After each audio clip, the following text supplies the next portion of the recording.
गोस्वामी तुलसीदास जी सुंदरकांड को लिपिबद्ध करते समय हनुमान जी के गुणों पर विचार कर रहे थे। वे जिस गुण का सोचते वही हनुमान जी में भरपूर दिखाई देता। इसलिए उन्होंने हनुमान जी की स्तुति करते समय उन्हें सकल गुण निधान कहा है। ये सम्मान पूरे संस्कृत साहित्य में केवल बजरंग बली को मिला है। हालांकि ईश्वर के समस्त रूप अपने आप में पूर्ण है, लेकिन हनुमान जी एकमात्र ऐसे स्वरूप हैं जो किसी भी कार्य में कभी भी असफल नहीं हुए। एक स्वामी को अपने सेवक से काम में सफलता की गारंटी के अलावा और चाहिए भी क्या। पवन पुत्र अपने कई गुणों के कारण प्रभु श्री राम को अत्यंत प्रिय रहे। ये गुण हमारे जीवन में भी बड़ा बदलाव लाने की शक्ति रखते हैं। वीरता, साहस और प्रभावी संप्रेषण, तमाम बाधाओं को पार कर लंका पहुंचना, माता सीता को अपने रामदूत होने का विश्वास दिलाना, लंका को जलाकर भस्म कर देना उनके इन गुणों का बखान करते हैं। सूक्ष्म रूप धरी सियन्ही दिखावा, विकट रूप धरी लंक जरावा। कपि के वचन सप्रेम सुनी, उपजा मन विश्वास। जाना मन क्रम वचन ये, कृपा सिधु कर दास। विनम्रता के साथ बुद्धि बल। उनका सामना सुरसा नामक राक्षसी से हुआ, जो समुद्र के ऊपर से निकलने वाले को खाने के लिए कुख्यात थी। हनुमान जी ने जब सुरसा से बचने के लिए अपने शरीर का विस्तार करना शुरू कर दिया, तो प्रत्युत्तर में सुरसा ने अपना मुंह और बड़ा कर दिया। इस पर हनुमान जी ने स्वयं को छोटा कर दिया और सुरसा के मुख से होकर बाहर आ गए।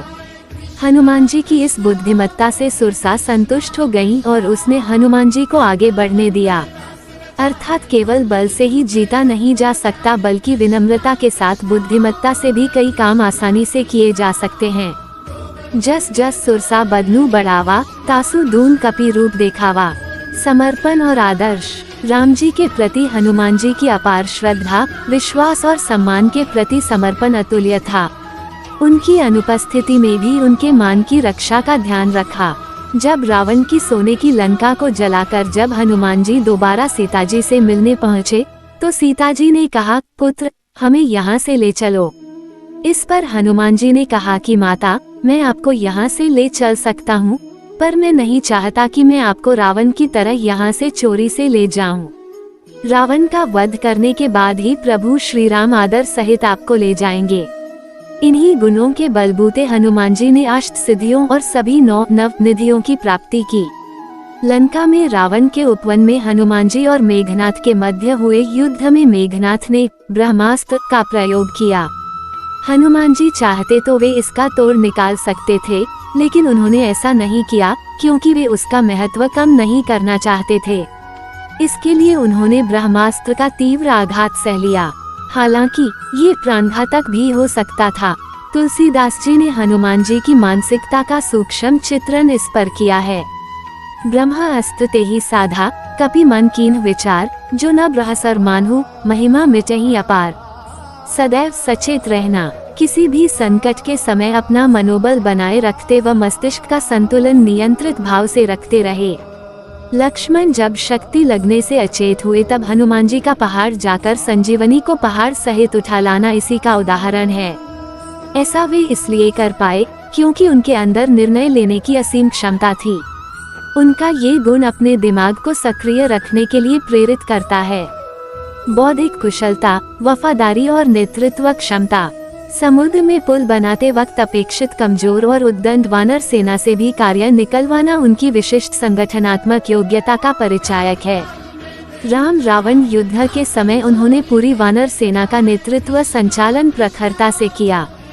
सुग्रीव और बाली के परस्पर संघर्ष के वक्त प्रभु राम को बाली के वध के लिए राजी करना, क्योंकि एक सुग्रीवी प्रभु राम की मदद कर सकते थे। इस तरह हनुमान जी ने सुग्रीव और प्रभु श्री राम दोनों के कार्यों को अपने बुद्धि कौशल और चतुराई से सुगम बना दिया। यहाँ हनुमान जी की मित्र के प्रति वफादारी और आदर्श स्वामी भक्ति तारीफ के काबिल है। सीता जी का समाचार लेकर सकुशल वापस पहुँचे श्री हनुमान की हर तरफ प्रशंसा हुई, लेकिन उन्होंने अपने पराक्रम का कोई किस्सा प्रभु श्री राम को नहीं सुनाया। ये हनुमान जी का बड़प्पन था, जिसमें वे अपने बल का सारा श्रेय प्रभु श्री राम के आशीर्वाद को दे रहे थे। प्रभु श्री राम के लंका यात्रा वृतांत पूछने पर हनुमान जी ने जो कहा उससे भगवान राम भी हनुमान जी के आत्ममुग्धता विहीन व्यक्तित्व के कायल हो गए। ता कहूँ प्रभु कछु अगम नहीं, जा पर तुम अनुकूल, तब प्रभाव बढ़वाना लही, जारी सकी खलु तूल। सबसे बड़ी बात यह है कि असंभव लगने वाले कार्यों में भी जब हनुमान जी ने विजय प्राप्त की तब भी उन्होंने प्रत्येक सफलता का श्रेय सो सब तब प्रताप रघुराई कहकर अपने स्वामी को समर्पित कर दिया। पूरी मेहनत करना पर श्रेय प्राप्ति की इच्छा न रखना सेवक का देव दुर्लभ गुण होता है, जो उसे अन्य सभी सद्गुणों का उपहार दे देता है। यही हनुमान जी के व्यक्तित्व की सबसे बड़ी विशेषता है। भगवान राम और हनुमान जी के पावन व पवित्र रिश्ते को कौन नहीं जानता। राम जी की ओर अपनी भक्ति भावना के लिए हनुमान जी ने अपना सारा जीवन त्यागमय कर दिया था। हनुमान जी का चरित्र अतुलित पराक्रम, ज्ञान और शक्ति के बाद भी अहंकार से विहीन था। यही आदर्श आज हमारे प्रकाश स्तंभ हैं, जो विषमताओं से भरे हुए संसार सागर में हमारा मार्गदर्शन करते हैं।